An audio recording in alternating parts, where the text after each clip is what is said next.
What's good, YouTube? And welcome to the house. Chat and I had an insane talk last night in the stream about how many decks are going to be present in this upcoming format. The diversity is so insane that trying to side deck for anything, you're going to be clumping cards together for multiple matchups and hoping they hit the most amounts of them. That being said, I think a lot of creators try to put things in tier list, and when we're talking rogue with me, that's realistically tier 2. It means it has some consistency issues, but it really could punch up probably into winning a tournament. Then you split between tier 1 and 1.5. There's no 0 right now. We can talk about that with maybe Flundries in the future, but even then it has its consistency issues that are going to be present within playing it. I digress. Let's get into how insane the upcoming July format is with how many decks you realistically could sit down at the remote the YCS and find yourself facing. Starting with the obvious, one of the decks to beat is going to be Drytron. I think a lot of people have bought into this deck. Diviner is still a $70+ card for this reason, and it does mix and match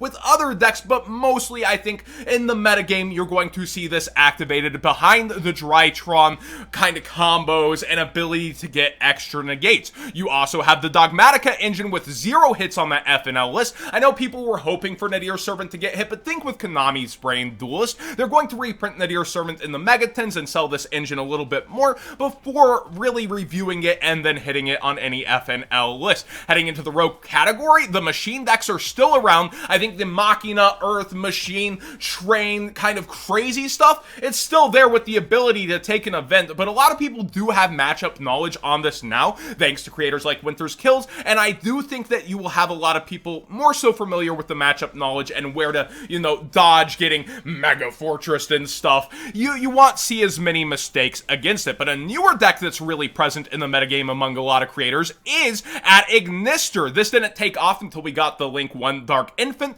Now people are making a basically 4,000 attack towers, and it's crazy what the deck actually puts out and then can recover and have tools in the graveyard to come from behind. So this is a realistic matchup you do need to prepare for that could be sneaking from Rogue / tier 2 to 1.5 here. We also have Brigade, probably more so in tier 1 with its variants. You have the bird up stuff. Oh no, the legendary Synchro Storm delayed all the way till next year. Sorry for your lack of improvements. And even I would say the Harpy variant creeps into 2.5 for me. I've seen it do some really cool stuff on Dueling Book, and it's something that can't be understated when you look at the card Harpy's Feather Storm, how crazy that is to mix in with that and then get slapped with. Like, this card is absurd. But I think more realistically, you're looking at Brigade, the variants that are going to be setting up the Ancient Warrior, Apollosa kind of boards, and really trying to keep you from playing in general with amazing playback during your turn as well. Now, what shouldn't be underestimated is the Virtual Worlds. The Virtual Worlds, I think, are a pretty solid tier 2 deck. It does a lot of things by putting those real back rows behind while still climbing up and doing its thing.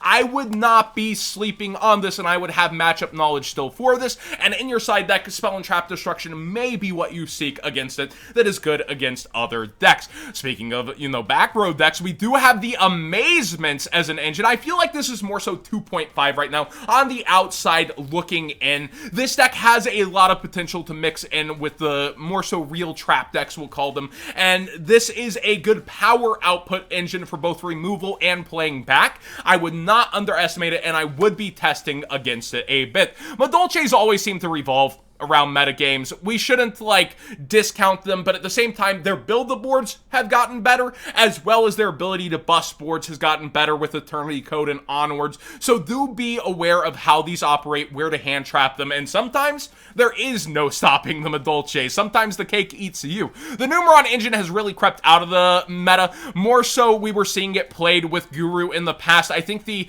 Spell and Trap Destruction being upped in the current metagame with a lot of people citing remaining 3 Lightning Storm is responsible for that, but a 1-card OTK engine that's super budget, do keep your eye on that. And we were having fun in the stream last night, actually, instead of going to a powerful extra deck monster, tributing 3 for Slifer and then punching. It was really funny, but it has nothing to do with the metagame. You're here for the content, right? Now, on the outside looking in, still I would say tier 2 to 2.5. The Phantom Knights and Burning Abyss, separately in my opinion for the Burning Abyss, I think it actually performs better without the Phantom Knights currently from what I'm seeing. I think this is actually closer to moving up from tier 2 if people are really on the deck, but it's solid tier 2 right now. This deck is pretty nice, and it links up, it does its combos, it really floats well, it plays through hand traps well. Don't ever sleep on Dante, basically. And with this, you can set up super powerful boards, but the consistency issues, especially against Droll and Lockbird in the format, and other things, and I feel like it always relies on kind of having another engine around. The Phantom Knights on their own, they struggle. I feel like it's 2.5 on the outside looking in, barely there. Speaking of engines, though, slash cards to be played, the Mystic Mine will be in a lot of decks this format, again with the theme of all these spell and trap things being bought out, like even Cosmic Cyclone Ultimates way above $100.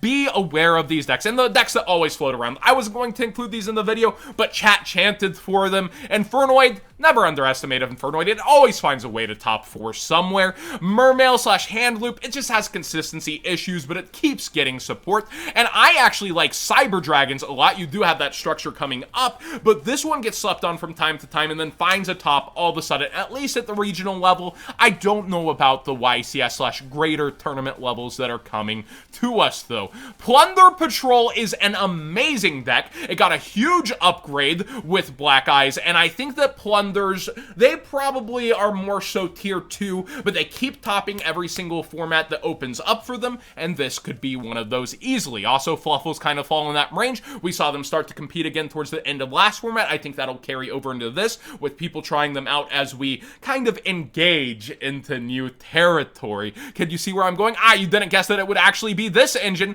which with maximum gold upcoming will probably get even more gold rare reprints so that more people will have access to it heading forward. So I do think the Golden Lord slash Elixir Golden Land stuff is something you should still be testing. And I noticed a lot of things I'm talking about, by the way. Dweller is super effective against them and seems pretty nice. Now, more into the top tier slash contender list, we do have Skystrikers. A lot of people are saying you're overhyping it, YouTubers. It's not going to be that crazy. Stop crying. I do think it depends on how many skilled Skystriker players end up representing this at tournaments, and it's a lot more of an unforgiving deck, which is why you kind of have to play perfect with it. And we are in a Droll and Lock format, which kind of does hurt the deck a little. We will have to wait and see how it performs, but I definitely think this is tier 2 or better, and we'll have to see how it gets represented. Prank Kids also similarly kept punching into tournament tops, yet I would still call it tier 1.5 to 2 depending, but it definitely did have huge representation and was highly played. Dinosaurs only lost 2 Misc, only. It really does hurt their starting consistencies, but they still will be comboing. They picked up Scrap Raptor, so they have another tool in their toolbox. We'll watch and see how they combo up. Salmon Great got a lot of help in Mirage Stalio. I feel like it's 2.5 to 2, not gonna really punch its way all the way in, but it did pick up a huge resource in the extra deck. Dragon Link slash Dragoonity Link, or whatever kind of mix you want to call it, these two decks kind of are one of the same, because Dragoonity Link will go into Dragon Link plays, and Dragon Link is kind of different.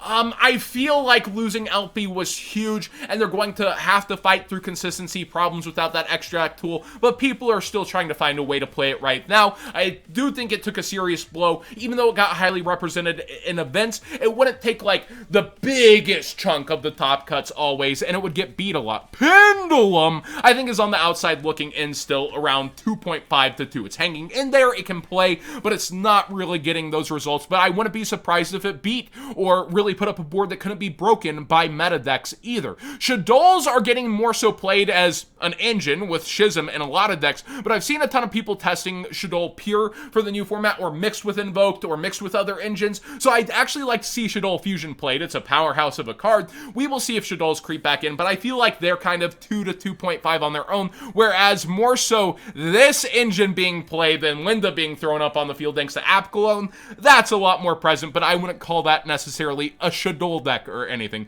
Speaking of Aleister and Invoked, I think this will be within the metagame. It's always at the start of pretty much every metagame. You're going to see Aleister normal summon, search, invocation. I feel very safe for the YCS in this blanket. I've seen a ton of Noble Knight decks on Dueling Book. They're actually performing again, It's interesting to see them look so good, but I haven't really seen them too many other places. Let me know if you've seen it, maybe remote duels, these performing past what, you would have thought they would do, because on Dueling Book, they're making them look freaking good again. Any two warriors is scary, and this version of the deck is even scarier. I do think that Halka-Fibrax combo decks are on the outside looking in right now, more so 2.5 or 2, kind of an afterthought, but something you could run into. The Ogdo Addicts are more so 2.5, I wouldn't really put them in 2 even. Like, these decks try so hard and they do some really cool things, but they're waiting on future support, along with the fact that it's just such a struggle to unbrick and then play through hand traps and actual traps. Speaking of the trap decks,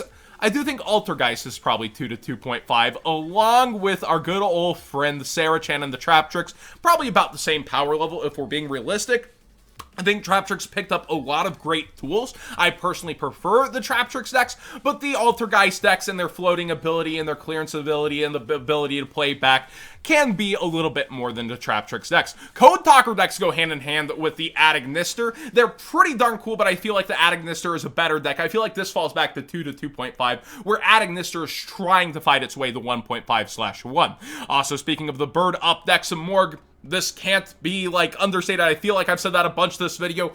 Take a shot every time. But seriously, so Morg is such an insane link. It fits into so many different versions of the Tri-Brigade or different decks. This is a card to be aware of. And now, the final cheesy one before we get to the hot topic in the room. I've seen Mech players on Dueling Book make this look very good also, but I feel like our new towers with Adignisters is a bit more consistent or widespread in play. But I would not sleep on the Mechs. It barely makes this video over things like chat was going, Satellar Knights, oh my gosh. Yeah, I sleep on the Satellar Knights, but the Mechs, I'm woke. Now, finally, Red Eyes Dark Dragoona is an engine with Verte. It's still present in this metagame. A lot of the rogue decks will be playing it that might not have been mentioned that relies on its power. I do think that it fights its way into this meta, and it's something you're likely to face at a tournament scene pretty consistently, and the top decks, of course, use it the best when they can use it, but playing Dark Magician and Red Eyes as bricks through 10 rounds at a YCS, that's gonna hurt a lot whenever you start drawing those pieces. I think that's why a lot of players tend to go away from that and try not to play the engine, but then other people give into the power and they go, Dragoon, yep, it's gonna win me a lot of matches, it's worth it. So consider the following. That's how many decks that my chat came up with in a single night, plus some, in order to actually think about this metagame and encompass it and swirl it all together on what you could be facing at a tournament today.